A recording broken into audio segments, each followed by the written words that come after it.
In most of these episodes, I encourage you to extend beyond the familiar, getting out of your comfort zone, especially when it comes to traveling. And I still firmly believe that, but today we're going to talk about something a little different.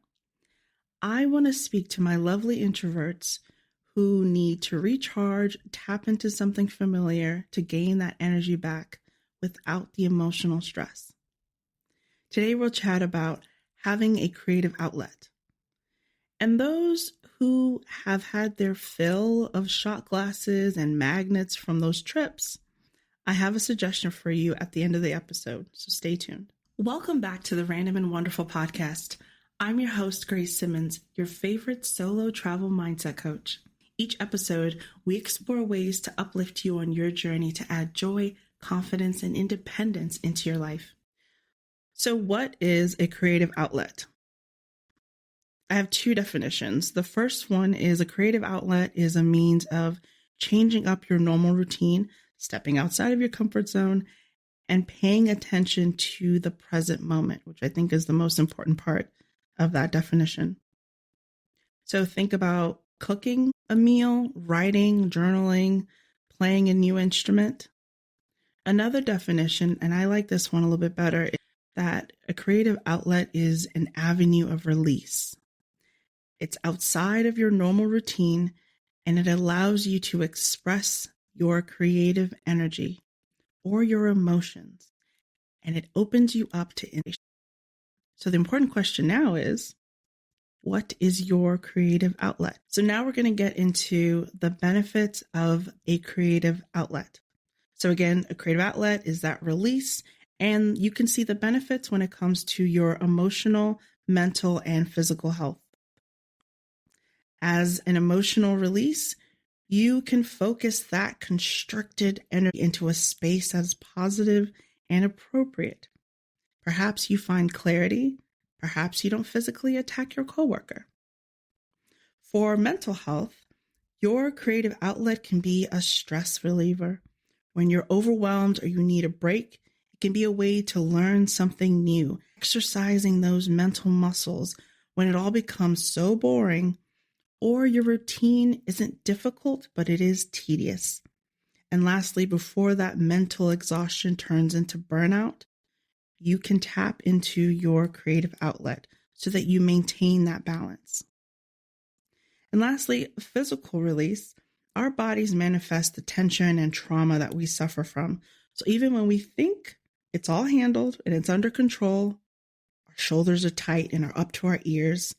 We've got one eye twitching, and we cannot get a grip on a healthy sleep pattern. So some activities that you could do is maybe dancing, learning a new dance, trying aerial yoga. I need to try that. Or even screaming, something to break yourself free physically. Now, of course, we have to sprinkle in a little travel advice. So how do you add that bit of familiarity when you're challenging yourself to travel alone? So quick story, I have always been fascinated with horses.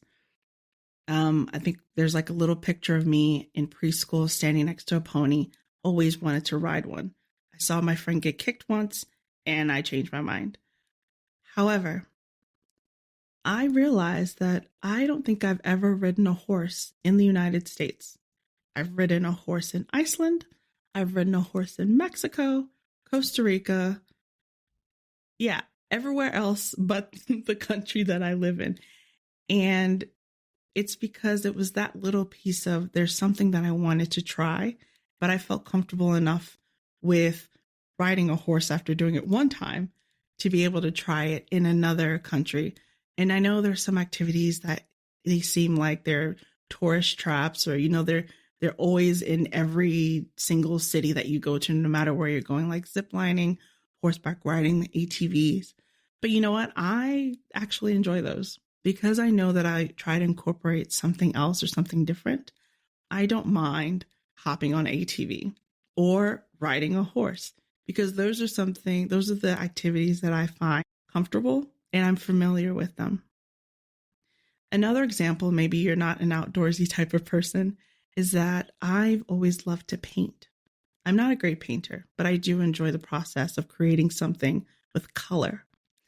And so when I was in Portugal, I got a group activity where you would paint these little tiles, and you're using like the traditional paint that they use, and you learn a little bit of history about the city of Porto, but you're also creating something really nice and neat. Which takes me to that suggestion that I mentioned about having a souvenir that actually means something to you. So, participating in an activity like this where you get to create something, you get to take your own souvenir. Another suggestion of that, enjoying that, is when a couple friends and I went to New Orleans, we met up with a lady who was doing poetry, and she would ask you a few questions about yourself, and she would write out a beautiful poem about you. Now, again, I like to write, but I wasn't the one writing. However, I was engaging in a space that I liked, that I felt comfortable in. And bonus, I actually really liked the poem that she wrote about me and my experience. And so that was just me tapping into a little bit of familiarity in a place that I was unfamiliar with.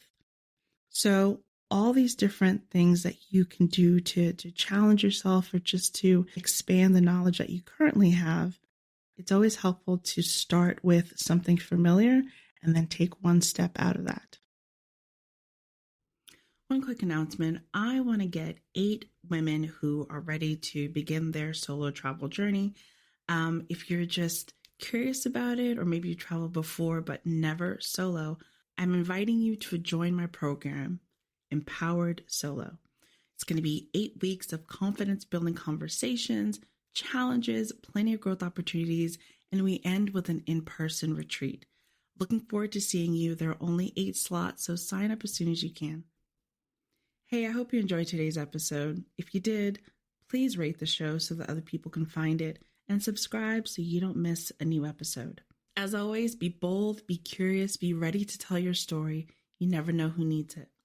Take care, have a wonderful week, and I'll talk to you soon.